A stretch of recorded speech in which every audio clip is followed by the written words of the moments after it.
Le pido que dejemos Argentina solo por un instante y ahora nos vamos a la mitad del mundo, en Ecuador. César García Vélez tiene información y, como lo habíamos prometido, ¿a cuánto va a crecer o incrementar el precio de la gasolina? ¿Cómo afectará esto? César, ya contigo de vuelta. Gracias, Andy. Estoy en los exteriores del Ministerio de Finanzas. Pues hoy se proporcionaron información oficial por parte del ministro Juan Carlos Vega de Finanzas en el marco de una entrevista realizada a un medio de comunicación a nivel nacional acá en el país, en donde dijo a cuánto podrían ascender las dos gasolinas que se van a ver afectadas tras la eliminación de los subsidios a los combustibles. Comienzo haciéndole conocer a Latinoamérica que lo que le cuesta anualmente al Ecuador subsidiar estas dos gasolinas está bordeando los 600 millones de dólares. Eso es lo que se busca ahorrar.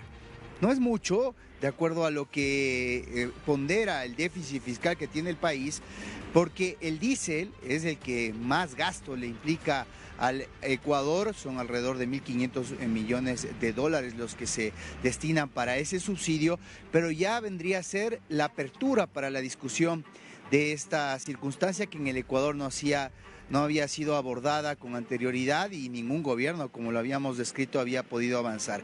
¿Qué es lo que dijo básicamente Juan Carlos Vega? Que en el caso de la gasolina extra, que actualmente el galón está en $2.40, se incrementaría en 0,25 centavos, subiendo hasta $2.70. Esta es 72 centavos exactamente. Esta es la información con respecto a la gasolina extra. Así quedaría este combustible, lo reitero, de lo que está en este momento subiría 0,25 centavos de dólar. En el caso de Ecopaís, que es una gasolina de mayor consumo, sobre todo en el litoral ecuatoriano, lo propio, solo que en este caso se aumentan 5 centavos más. El incremento sería de 0,30 centavos. Además, se van a establecer bandas límite, tanto en aumento como en incremento, ya que los combustibles se miden de acuerdo al precio del WTI, es decir, el precio del petróleo, y lo que se establece es que habría una banda de fluctuación al alza de hasta el 5% y a la baja de hasta el 10%. Además, la compensación estaría destinada para aproximadamente 85,000 transportistas entre taxistas, tricimotos y también camionetas calificadas para lo que aquí se conoce como fletes. Escuchemos con especificidad lo que decía el ministro Juan Carlos Vega al respecto.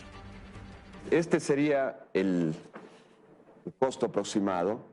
No sé si se lo ven. No sé, sí, ahí está cámara. Ya. 2.47. A los precios del petróleo a 2.47, que sería un incremento de 25 centavos, con mecanismo de estabilización de precios para las fluctuaciones de los precios del petróleo, con 5% hacia arriba y 10% hacia abajo. Es decir, la gasolina extra pasaría a costar $2.72. Exactamente. La gasolina Ecopaís, ¿cuánto va a costar?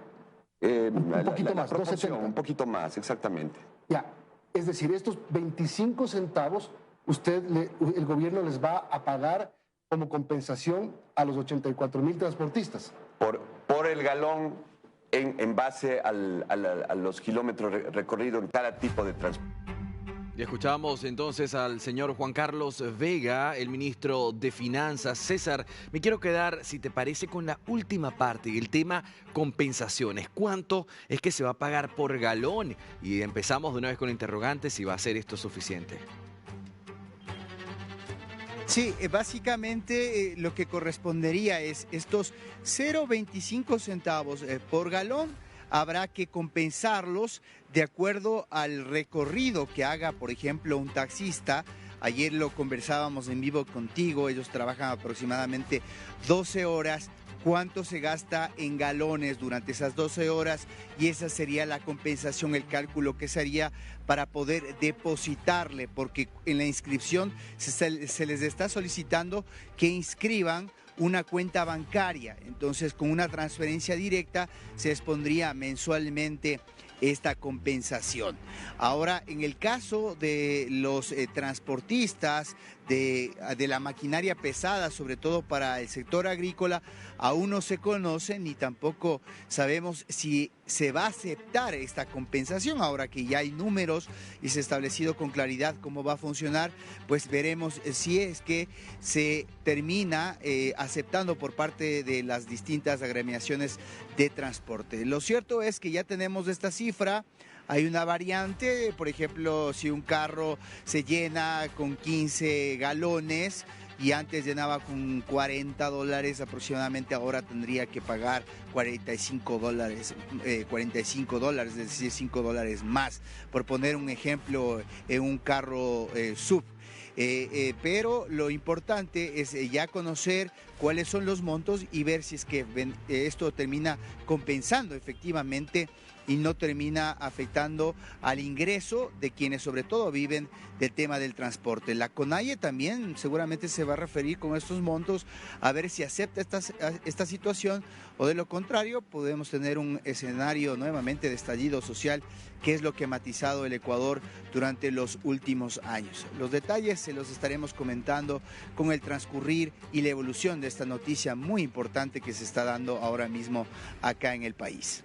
Por supuesto, César, estaremos muy atentos a lo que allí suceda y por eso te voy a hacer la petición al aire. Al estar pendiente, evaluando cómo se comporta ahora en más los consumidores de la gasolina, es decir, si va a ser una transición normal o habrá personas que va a querer comprar más de lo que debe como para guardar un poco la situación. Ayer mencionábamos, y con esto cierro, que decías, Venezuela es uno de los países de Latinoamérica con la gasolina más económica, y yo quise hacerte una pausa para decir, en efecto, es la más económica, tomando en cuenta que es un país petrolero, pero la situación de abastecimiento de la gasolina es otra historia. No porque sea la más barata quiere decir que haya sido lo suficiente. En las últimas oportunidades que se ha tenido conocimiento de Venezuela, se hacen largas filas para poder cargar gasolina, lo cual es paradójico partiendo de un país completamente petrolero. Vamos a enfocar la atención en el comportamiento de consumo a lo largo de esta jornada, César, y en nuestro próximo encuentro lo actualizamos, si te parece.